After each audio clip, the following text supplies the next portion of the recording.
বিসমিল্লাহির রহমানির রহিম। ইন্ডিয়া কোনো সময় চায় না বাংলাদেশে ভালো হোক। আমাদের আমাদের সাথে মিশি থাকি আমাদের ক্ষতি করে গেছে।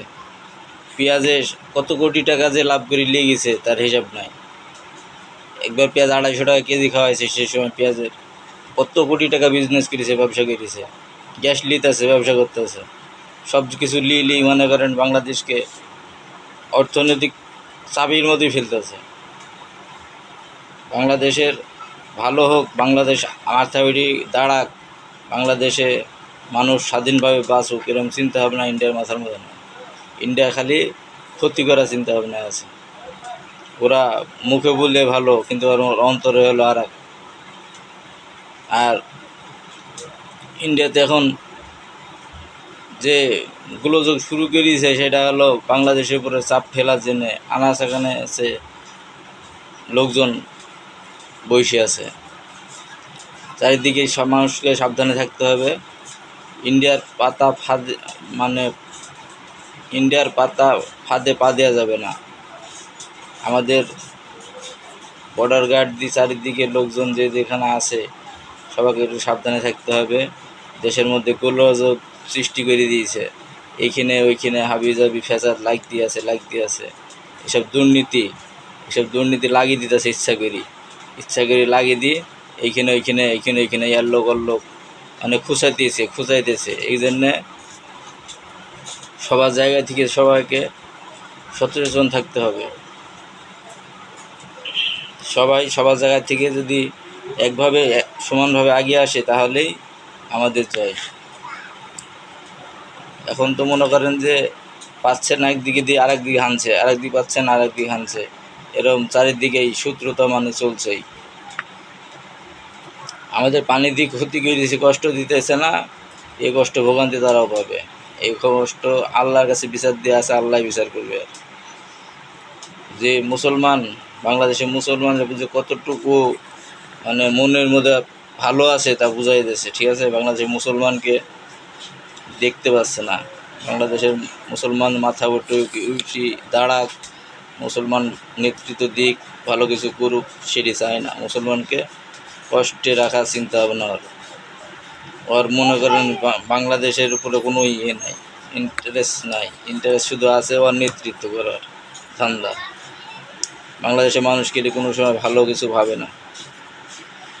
পেঁয়াজের দাম যেভাবে 20 টাকা চলে গেছে, এরকম অর্থনৈতিক সব দিকেই আমাদের চাপের মধ্যে রাখার জন্য সব কিছুই করে যে ওর দেশ, ওর ইন্ডিয়া ভালো থাক, আমারে মরি, আমাদের জান যাক, ও ভালো থাকলে বাঁচি, ওর পেট ভরার চিন্তা ভাবনা আগে। এখানে যাই হাসিনা বসে এখন যাই এখানে দিল্লি থেকে রাজনীতি করছে বসে। এখন এই দল ওই দল হাবিজাবি ভক্কর লাগিয়ে দিয়েছে। মানুষকে এখন তো বুঝতে হবে এত দল থাকবে কিসের জন্য? এত দলের তো দরকার নাই। এত দলে না থাকলে কি, এক দল থাকবে, এক দলে হাঁটতে হবে, এক দলকে ভালোবাসতে হবে। 14 দল তৈরি, 14 জায়গায় খালি অশান্তি।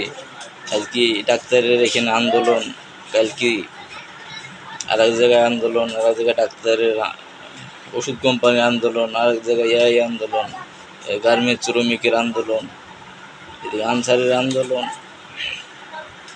এখন বেকার, সবাই বেকার। এখানে একটু সহ্য করেই থাকতে হবে। এখন নতুন সরকার যে আসছে তাকে একটু সময় দিলে সে কাজ করবে। মানুষ তো মনে করে কাজ করে না।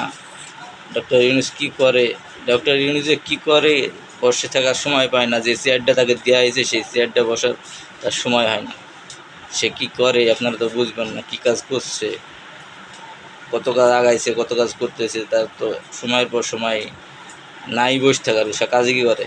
এখন যদি দেশের মানুষ সময় না দিয়ে অস্থিরতা করে তাহলে তো হবে না। এতদিন তো সহ্য করে থেকে গেছেন, এতদিন তো আপনারা নীরবে থেকে গেছেন, চুপ করে থেকে গেছেন। একটু এখন সহ্য করেন, কয়টা দিন কষ্ট করেন, দেখেন এই দেশের মানুষই বলবে কোন দিকে যাইতে হবে, এই পরিস্থিতি করে দেবে। তার সাথে সময় নিয়ে লাভ নেই।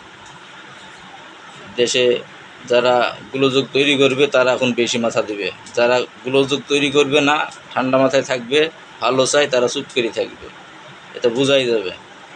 উইঠি পড়ি লাগা মানে কি? উইঠি পড়ি লাগা মানে দেশের হাহাকার, আবার চক্কর মানে লাগিয়ে পড়ার জন্য। তবে ভালো কিছু করার সময় দেওয়া লাগছে না, ভালো কিছু করার সময় দেওয়া লাগবে না।